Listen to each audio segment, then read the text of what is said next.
কবর জিয়ারত করবেন। কেমনে জিয়ারত করবেন আমি আপনাদেরকে একটু শিখাই দিই।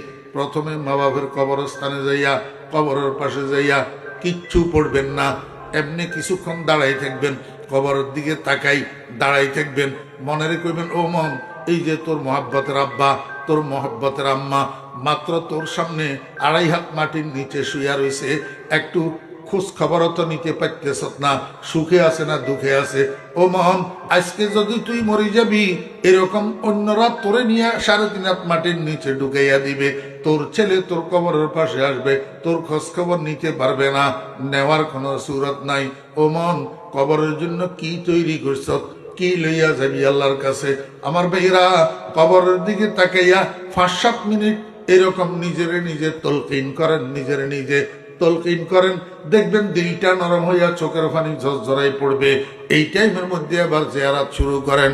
আসসালামু আলাইকুম ইয়া আহলাল কবুর, ইয়াগফিরুল্লাহু লানা ওয়া লাকুম ওয়া আনতুম সালাফুনা ওয়া নাহনু বিল আসর। এবার আউযু বিল্লাহ বিসমিল্লাহ পড়ি, একবার সূরা ফাতিহা পড়েন, কমপক্ষে 3 বার কুল হু আল্লাহ পড়েন, কমপক্ষে 11 বার দরুদ শরীফ পড়েন।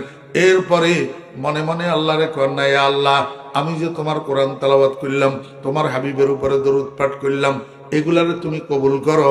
আয় আল্লাহ, এগুলার সওয়াব আমার আব্বা আম্মার রুহের উপরে পৌঁছাইয়া দাও। কবরের জিয়ারত যত বেশি করবা, দুনিয়াদারির থেকে, দুনিয়ার মাল দৌলতের থেকে দিল আস্তে আস্তে আলাগ হইতে থাকবে, আখিরাতের দিকে আস্তে আস্তে দিল দাবিত হইতে থাকবে। আমার ভাইরা, দোস্ত আহবাব ও মুরব্বিয়ানে কেরাম, আমার যারা মুরব্বী আছেন, আমি আপনাদেরকে বলবো, শুক্রবার দিন ছেলে ফেলেরা যেগুলা পাশে আছে, কাছে আছে, যেটা ডুবাই গেছে এটার তো আপনি পাবেন না, বাড়িতে ঘরে ছেলে ফেলে যেগুলা আছে এগুলারা দেখবেন, বাবারা এদিকে আয়, চল একসাথে যাইয়া তোর দাদা দাদুর কবর জিয়ারত করি আসি।